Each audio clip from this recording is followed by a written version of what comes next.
American Riviera Orchard.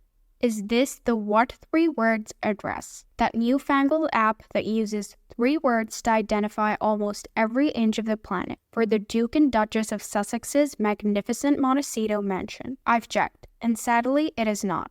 But it is the name of the Duchess's new lifestyle brand, launched on Thursday with a stylish Instagram reel, complete with regal-looking crest and swirly calligraph. Blousy pink and white blooms and a whimsical soundtrack accompany an atmospherically soft focus shot of the Duchess hard at work in a white tank top, ever practical, our Duchess, in her elegantly earth-toned kitchen before we catch a final glimpse of her looking effortlessly regal in a full-length gown.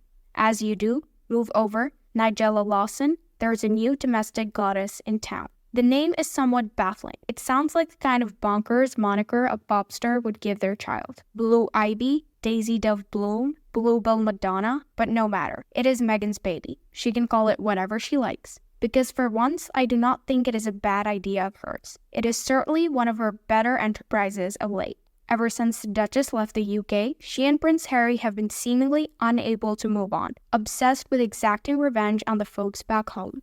They've turned into a right pair of trolls, too preoccupied with what they've left behind to see what lies ahead, too busy carping about the past to start building any sort of future. This new venture feels like a welcome departure from that distinctively negative and very toxic mindset.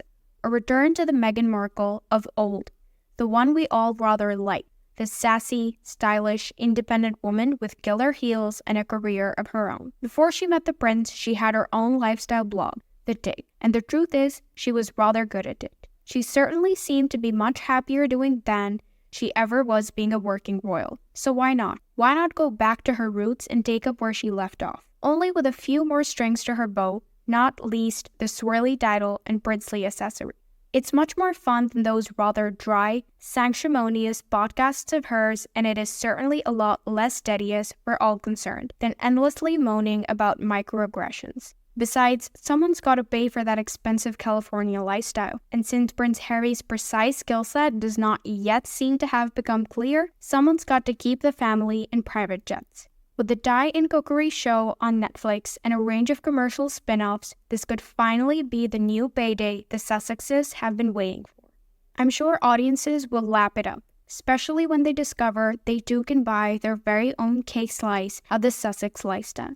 Meghan will be making and selling products such as jams, we are told, and at some point there will be a book and blog, etc. I would expect nothing less. All jam, no Jerusalem. It is what she's always wanted. There are, of course, questions about exploiting her royal title. And it is true, inevitably, there will be aspects of such a commercial endeavor that will feel a little grubby in that respect. But we must not make the best the enemy of the good. And I would far rather she traded on her royal connections by shredding cabbages than the reputations of the royals back home. But if this succeeds, she will neither have the time, the inclination, nor the need to do that anymore, and that can only be to the good. She will finally be relevant in her own right, and that is really all she's ever wanted. Let's face it, this was always where Meghan was going to end up. She was never cut out for royal life, too selfless, too restrictive, too unrewarding for a hothouse flower like her. This way, she finally gets to be the star of her own show, doing something she enjoys, that is, telling people how they can be more like her and funding more of the luxury lifestyle she loves.